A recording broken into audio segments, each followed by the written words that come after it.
we are essentially a fourth. It used to be so nice.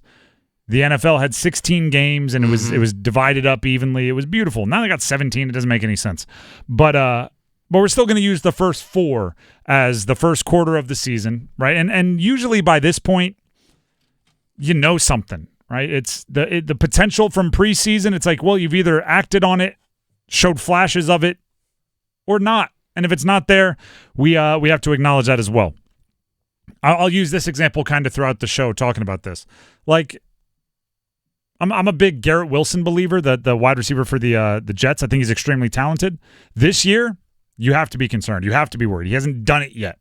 As much as it's like, oh, in the preseason, everyone was excited. It's like, well, he's had a month, and he hasn't done it yet, so I'm believing this month, right? For the Panthers, same thing, right? We had the position groups we loved, position groups we thought got better, position groups we didn't like, position groups we thought would struggle. It doesn't matter what we thought preseason now. We have 4 games to fully and completely evaluate. So, for our quarter season report cards, I've not seen who Dennis is going to ask. This is going to be like the rapid fire deal here. I'm a teacher. I am sitting with a stack of papers, and I'm just going to throw A, B, B minus, C. Get tutoring. Like we're gonna make the whole thing work here based on whoever Dennis walks into my office. Who do we have? All right, let's go. First round pick, Xavier Legette.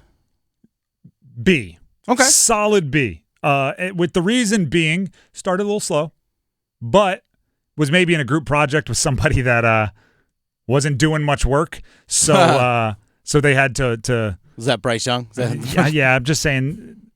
The starting slow part, maybe a few bad grades early, not 100% his fault.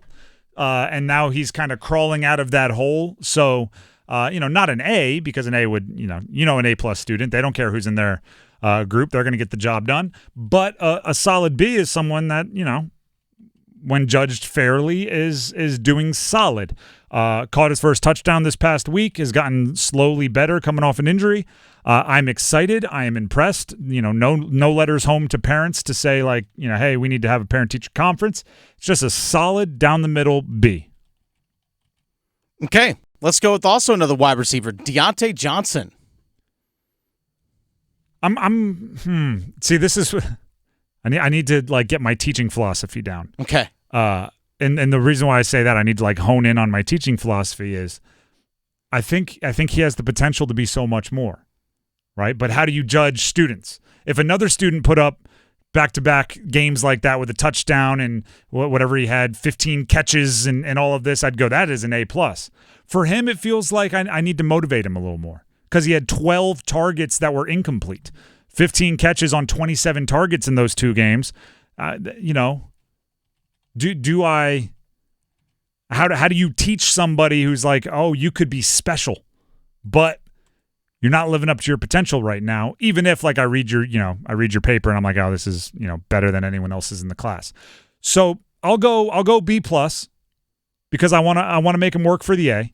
I want to make him do a little bit more to get the A, but he's one of the smartest in the class, right? He probably doesn't have to work as hard as some other people in the class to, I pass out the homework, he has it done by the time he leaves the class. Doesn't show his work on his test, but gets the right answer. But I still think there's another level for him. So I'm going B+ with the expectation that he'll probably have an A by the end of the semester. All right, let's go with one of the big free agent signings, Jadaveon Clowney. I'm here. I'm going C-. Okay. With my main note is no participation. Like we go through an entire class, we don't even know you're here. Raise your hand every once in a while. Let us feel your presence. Essentially, he's played 4 games. Applaud him for attendance. He's been out there, being in class, not injured, been there, shows up on time.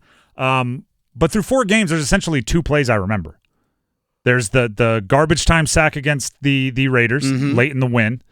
How about that, Panthers? You got a garbage stat when you were ahead. Let's go. And then the missed sack, but it was the pressure Probably should have got Joe Burrow on the ground, but he rattled Joe Burrow enough that Joe Burrow threw an interception to nobody when Jamar Chase broke off his route in an ad-lib late. So, one big play leading to a turnover, you applaud it. One sack, you applaud it. Other than that, I need you to participate more. I'm not seeing it. You've missed a couple assignments. C minus, flirting with a D if you don't pick it up. All right, let's go to a group project. The offensive line. A+. And also, like, the note that I'm sending to your parents is the improvement is noted. From last season to this season, it's like you're a different student. I don't know if it's the mentorship from the new students and Robert Hunt and Damian Lewis, but the offensive line, first of all, I'll say this. Offensive lines are the hardest to grade. It's very difficult to know, because sometimes, like, there's a designed free rusher, meaning if you're keeping 5 men in a protection, the 5 offensive linemen, and you don't have a tight end helping, you don't have a running back helping, and the opposing team brings 6, sometimes it's just that 6th man's on the quarterback. Get rid of the ball first, right? Have your hot route ready, or make them miss with your athleticism. So it's hard to watch and go like, oh, geez, did you see that free rusher? That offensive line's so bad, because occasionally it's designed. And unless you're going back and watching the All-22, meaning the coach's film, and you're really diving in, it's very hard to know. But having said that, when your pressure rates are bananas low, when your quarterback has time, when you move from maybe a slightly more mobile quarterback to a more stationary quarterback, and you are still protecting them in the pocket, that is impressive. And then on top of that, you've had a 100-yard rusher each of the last 2 games. So, yeah, well-rounded. Your written work is good. Your vocal work in class is good. Like, the offensive line has been one of the, at this point, probably valedictorian. Okay. Like, at this point, I think they're the biggest pleasant surprise of the season, and also probably the highest performing unit of the season. By the way, the Panthers this season averaging 4.4 yards per carry. Last year, just 4. They were in the bottom third in the NFL last year. This year, top half of the NFL, yards per carry. That's good. Tied for 12th. And the offensive line this season has been performing better as pass blockers than they have run blockers even. Yeah. So when you have that kind of improvement in kind of your secondary, that's good. The offensive line is they're playing well. And shout out to Ike Ekwonu, who I was very worried about coming into the season. I think a lot of us were. I'm not saying he's suddenly Jonathan Ogden out there, but he looks like he belongs. And there's a bunch of very talented offensive linemen up there that he's belonging with. So what do they say? Like, the motivational. See, now I'm in my teacher thing. The motivational, like, you are the 5 people that you interact with the most. So if you want to level up, you want to try to interact with people who are where you want to go. It's like a I don't know, motivational thing. Cut people out of your circle who are weighing you down would be another way to put it. Ike Ekwonu this year is like, all right, cool. Robert Hunt, Damian Lewis, Taylor Moton, Austin Corbett. That's who he's hanging with, and you're seeing him start to play more like them. Last year he had a different left tackle or left guard next to him seemingly every single game. Hard to play well. So shout out to Icky for being a part of that offensive line that's, I'm grading out so high. And if you are just the guy that does like the conclusion slide on the PowerPoint in the group project and everybody else is really pulling their weight, at least you're doing a good job with the conclusion slide you're out there with. And that's our findings. Thank you. Way to go, Icky. Final one here. Dave Canales, head coach. Dave Canales, head coach. Mm-hmm. I'm so tempted to put like incomplete, but he's out there. He's out there. I'll give him a B-. Okay. I'll give him a B-.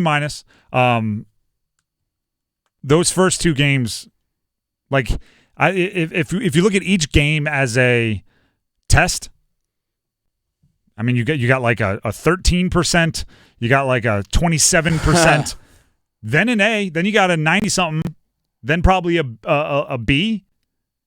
An A and a B aren't going to completely wipe away when you're looking at the average. A 0 and a 14%. So those two early games are really weighing them down right now. But as you get more entries into the grade book, as there's more projects, as there's more assignments, as there's more tests, those two first games will weigh less and less and less. Though the averages will spread out a bit.